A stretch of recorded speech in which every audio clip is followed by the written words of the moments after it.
The anomaly that will soon be known as SCP-096 simply bows its head and weeps. Leave me alone, bro. Just because I looked at your ugly ass face don't mean that you gotta come slime me out, my nigga. I ain't do shit, man. You feel me? I was just trying to look at feet pics and somehow your ass happened to accidentally be in 4 pixels of the damn video and shit. Okay, we're doing this backwards, I guess. So we have SCP-096 origin story. The last video I reacted to was SCP-096 explained, which I guess explained what he can do, how they found him. And the video before that was Invincible vs SCP-096, which Invincible was getting his ass taxed by SCP-096, which is why I'm so curious as to why and what this thing is. Bob here. I know you're not used to seeing me here at the start of videos, but that's because today we have an extremely pressing matter to attend to. One that cuts to the deepest core of one of the SCP Foundation's deadliest contained anomalies. SCP-096, the Shy Guy. It's a creature that needs no introduction because it probably haunts all of your nightmares already. Nah. Close your eyes and picture it in your mind's eye. That gaunt face with the slack jaw and the lifeless white eyes. The face you hope never to see as long as you live. The pale skin pulled tight against bone. Those impossibly long, gangly limbs. It sits there in its airtight containment cube, covering its face and quietly sobbing. Always sobbing, as though cursing something beyond even its own understanding. Perhaps when what it looks like isn't scary, how it works is scary. It's thinking that you see it by accident and now you're just dead. Like, that's the scary part. Not how it looks. It kind of just looks like a like one of them. Have you ever been to like Morocco or some shit and you just see the dogs in the street and they just skinny as and it look like you could kill them by like pinching them too hard? That's what it looks like. Thinking about SCP-096, you feel a pang of sympathy mixed with the terror. After all, this anomaly is no sadist. Just want to give that nigga a sandwich. As it kills like SCP-096 does. You're not alone in asking this question.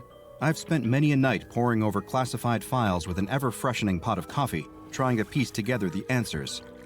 SCP-096 is considered one of the most dangerous Euclid-class creatures in containment, and yet, so little about it is known, beyond its capability to do great harm. Bro, I'm about to go into a rabbit hole because what is SCP? What is that? Is that a foundation? Is that like an organization? What is it? And why is this 096? Are there 96 before this? Because there are SCP-0, 1, 2, 3, like, I don't know. I guess I'll find out later. Whenever someone is unlucky enough to see its face and send it into its rage state. Let me know in the comments below what SCP means. I'll be checking that out. How did this happen? It's a question for the curious, like you or me. And after months of strenuous research, I believe I may have an answer. Whether you choose to believe it is up to you. Just be warned when you hear what I believe to be the heartbreaking, tragic origin of this terrifying and pitiful monster. Finally, you may never man. be able to look at him the same way again. Not that looking at him should ever be high on your list of priorities. It begins in a tavern in a small Nepalese village a few miles away from the Chinese border, where Mount Everest, the world's tallest mountain above sea level, waits. Its mere existence is like a challenge to the brave and foolhardy. Conquer me, it seems to whisper. Conquer me, and declare yourself above all those I have conquered. Become a god among men. It's always whispering like this, but few, in the grand scheme of things, can actually hear it. And sadly for him, the explorer is among those few. He's sitting in one of the tavern's many cozy nooks, picking away at a plate of mutton curry while sipping from a brass bowl of white chiang, a popular local drink. The explorer, living up to his name, has come a long way to get here.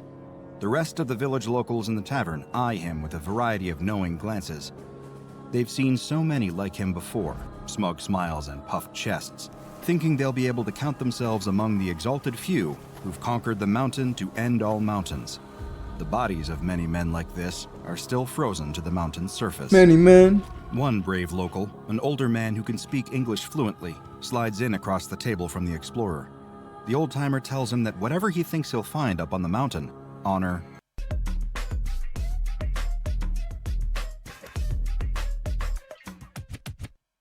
I can't afford Therapy? You can afford that matcha smoothie. Therapy is for rich people. No, it's like $15 a session.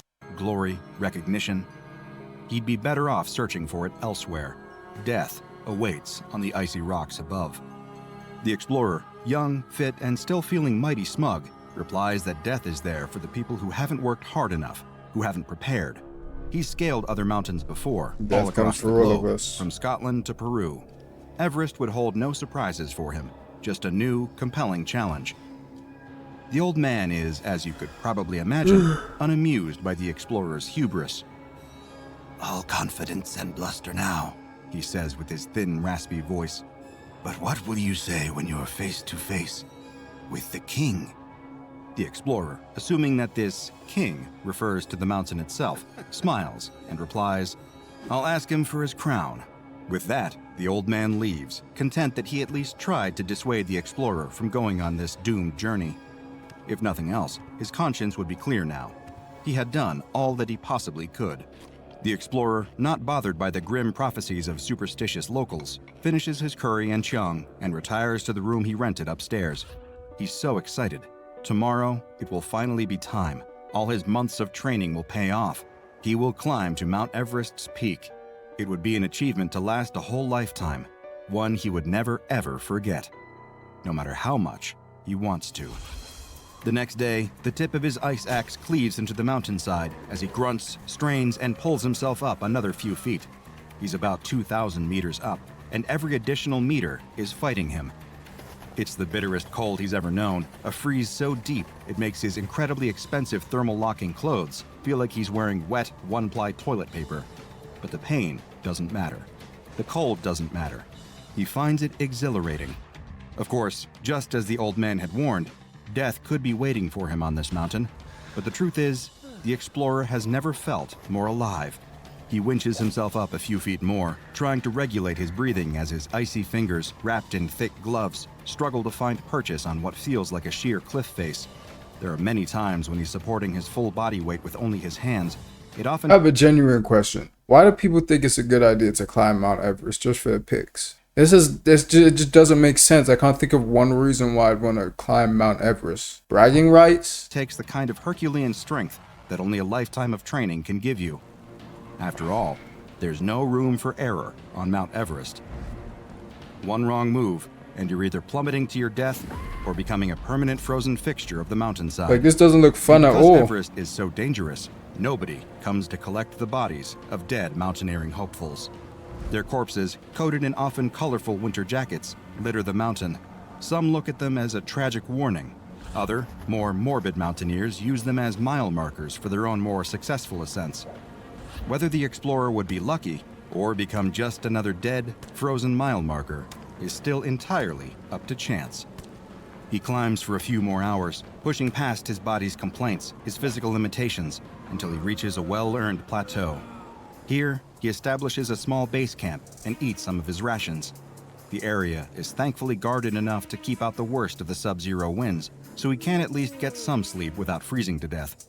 Mount Everest cannot this be is conquered crazy. today, and even someone with the explorer's bravado wouldn't dare to try. But as he settles down to sleep for the night, he can't help but look up, and the enormity of what stands before him he finds utterly terrifying. The mountain just keeps going and going and going, stretching up into the misty heavens, like the tip would only be a short jump from the moon. For the first time, the explorer begins to genuinely wonder, will I scale this mountain, or will I die on it? What he never even considers is that there may be a third option that's so much worse. So is he SCP-096 before he becomes nasty? Next few days, he keeps climbing further and further. Hundreds, then thousands of meters pass under him as he breaks past even the boundaries biology seemed to set for him. He's impossible to deter, an engine of pure burning willpower, going because he knows he cannot stop. Because he knows that if he throws in the towel now, it will have all been for nothing. He'll be just another failure, one speck among billions. He'll have no meaning, no legacy. He'll just be another average Joe, forgotten. And that honestly scares him even more than the prospect of freezing to death up here. Eventually, even though it costs him almost everything to do it, he reaches 8,000 meters, an area known as the Death Zone, where it's believed to be impossible for humans to acclimate. This is the thin, rarefied air that few have been permitted to breathe, and he's seen so many brightly colored mile markers on the way to here. The ground is slippery, and the air chews into the explorer's skin, but he knows he's made it this far. Less than 1,000 meters from the peak now, he has almost conquered the mountain. So you can only imagine how surprised he feels when he sees another mountaineer walking down the side of the mountain towards him with an eerie kind of casualness. He's wearing standard mountain climbing gear, including white thermal pants and a hooded coat, zipped up to the Could you imagine you almost die a million times to get to a certain place and a nigga just strolls past you? Like you're on 1 HP, you're barely surviving as it is, and then nigga just like, what's good, man? Like I would just genuinely be like, I would go back down because clearly you ain't built for this. The explorer can't make out the stranger's face beyond the pair of thick, black goggles he's wearing over his eyes. What the hell is going on here? The second the stranger's eyes fall upon him, he feels a frightening sensation. The bite of the cold is gone. The chilling winds can't reach him. Instead, he feels warm, cozy, and content, like he's sitting in front of a warm fire in a well-insulated log cabin. In any other circumstance, these sensations might be welcomed, but a seasoned mountaineer knows that this is actually one of the worst things you can feel. Is he dying? It means that death is creeping in, and your body is opening the front door and welcoming it. And if this stranger is causing that feeling, then one thing is certain. He's bad news. The explorer wants to turn and run, but he finds that he can't. It's almost as though he's frozen in place, entranced by the warm, inviting feeling that the other mountaineer seems to exude as he gets closer and closer. That's when the explorer notices something strange about him. Something is glowing through his goggles, like hot embers, burning a bright, luminous orange. Are those eyes? Dear God, are those his eyes? The explorer can feel their terrible stare, literally feel it. It hurts to be looked at by this monster. Yes, that's what it is. A monster in the shape of a man. Why are you here, mortal? Comes a booming voice from the inhuman mountaineer. Do you wish to challenge me? The explorer can't form words. Oh, this is that king the guy was talking about? Acknowledging the cold that his mind can't, as those two glowing eyes bore into him. Speak, the stranger commands. Who? What are you? The explorer forces out between chattering teeth. The stranger laughs. I am the king of the mountain. Though to the SCP Foundation, he's better known as SCP-1529, and he's the worst possible thing you can run into while trying to scale. So does this mean he was found after SCP-096? Or do the numbers not correlate in the order that they're found in? I have so many questions, bro. Mount Everest. The explorer remembers his conversation with the old man in the tavern. The question he asked, "What will you say when you're face to face with the king?" And his own foolish answer, "I'll ask him for his crown." Now, really, truly face to face with the king of the mountain, all the poor terrified explorer can do is whimper and beg for mercy. "Please," he says, the tears freezing on his cheeks as they fall. "I just wanted to climb." The king of the mountain gives another booming laugh, his eyes burning. "Then you will climb," he says, "and climb, and climb, and climb." The king of the mountain must have wielded truly unspeakable power to do what he does next. With a simple nod, the explorer is suddenly hanging off the mountainside, his fingers digging into the craggy rocks. The only thing supporting his weight. It was like being back at square one all over again, except with added pain, terror, and cold so deep he can feel his bones rattling. And all the while, he feels those eyes upon him, those burning, fiery eyes, staring with absolute malice. He keeps climbing. Every time he reaches a plateau, a place where he might camp and find even momentary comfort, the king of the mountain is already waiting there, staring that horrible stare. And just like that, the explorer was climbing again, wind whipping against him like 40 lashes from a cat o' nine tails. That, coupled with the endless strain of the climb on his muscles. Man, that's fucked up. You couldn't at least wait till the nigga gets to the top of the mountain first. That's fucked. Come on, man. At least let the nigga. Come on, man. But the nigga was just trying to climb a mountain and be retarded, man. Just let the nigga do that, Kush. Is the worst agony he's ever felt. And yet, he never dies. Even though he hasn't eaten in days, weeks, months, years, he never ever dies. He just fulfills the same torturous loop over and over again. It's like the King of the Mountain is just keeping him alive for his own amusement, a toy that's impossible to break. This is like an isekai anime, man. I haven't seen one of those in forever, man. It's probably been years, dude. When was the last time I saw an isekai anime, bro? Damn, I ain't even... But yeah, it's just like one of them where the guy's getting tortured and then gets strong enough to get out of the torture. But while the explorer never breaks, as time goes on and the torments never cease, he does begin to change, like rock being molded by the tide. First, from the endless stress, his hair falls out. His skin goes pale from the lack of sun. His body becomes thin and wiry from starvation and malnourishment. The endless physical strain even warps his limbs. His arms and legs begin to stretch, his body becoming elongated and grotesque. All the way through this horrific, dehumanizing ordeal. Are you ready to feel good about your body? LifeMD can help. Get started at lifemd.com. The Tempur-Pedic breeze makes sleep feel cool, so no more sweating all night or blasting the air conditioner. The King of the Mountain stares at him. One day, the explorer, now changed, reaches a plateau, and as can be expected, the King of the Mountain stares at him with his burning eyes. The explorer cowers and covers his face with his hands, sobbing from exhaustion. He just wants the King of the Mountain to look away, to leave him be. He babbles incoherently. He doesn't want to be seen anymore. His pain simply makes the King of the Mountain laugh. "I gave you your wish," the Mountain King says, his voice oozing with contempt. "You climbed, didn't you? You thought that your climbing would elevate you, make you more than human. But now, you're so much less. Our business concludes here. I'm tired of playing with you." And with that, the king is gone. The explorer is alone, stranded among the snow and the whipping winds of the death zone, but very much alive. He's finally able to go. At long last, after what felt like an eternity, he's escaped. When the explorer arrives in the village again, he's not the explorer at all. It's been years since he went missing on the mountain. The old man who had warned him not to go up onto Mount Everest had passed peacefully in the interim. The other members of his small village would not be afforded the same luxury.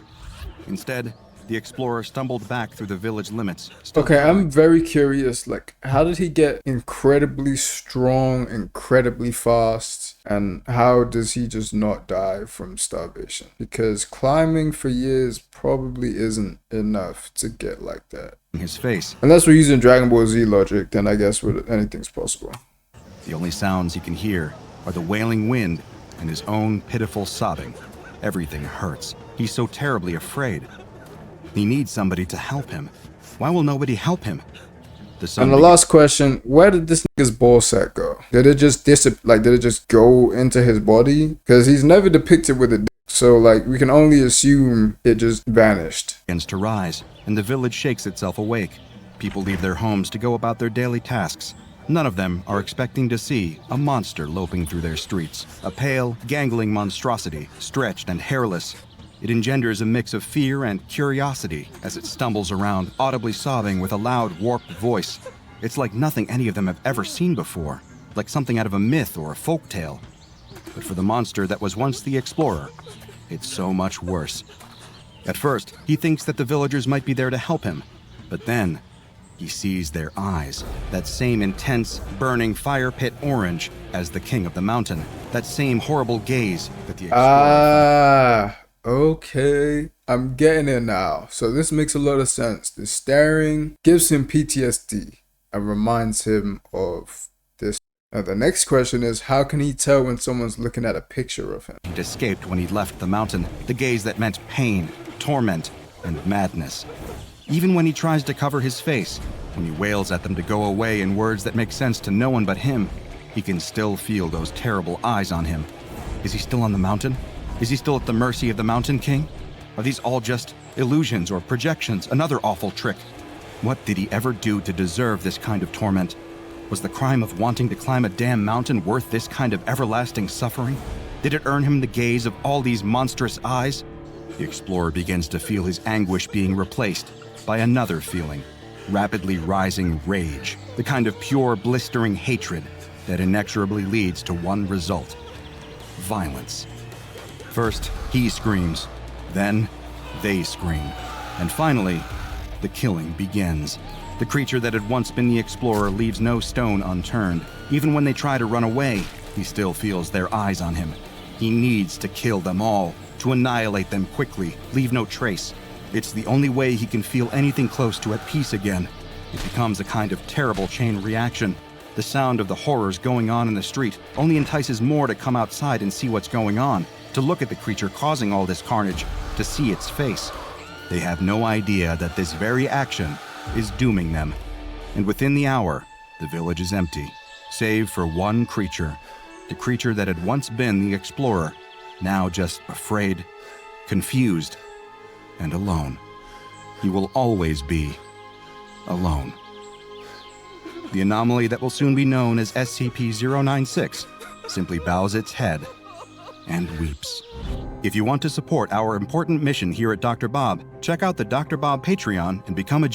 If I were a bigger YouTuber, I would segue into a BetterHelp sponsorship, but they haven't hit me up. So the only thing I can really say is that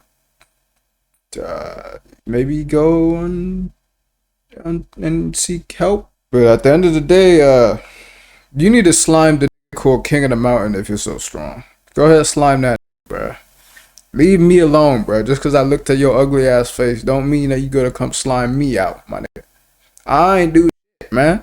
You feel me? I was just trying to look at feet pics and somehow your ass happened to accidentally be in 4 pixels of the damn video. That was a good video though. I feel like SCP-096 could actually be like its own series. If they made like a Netflix series, like, you know how they did Love, Death and Robots, how they had like, if they did like episodes for different popular SCPs, that shit would be fire. Honestly, I feel like everyone will watch that. But make sure to like, comment, and subscribe. Let me know what you think about SCP-096, this ugly ass, long ass this.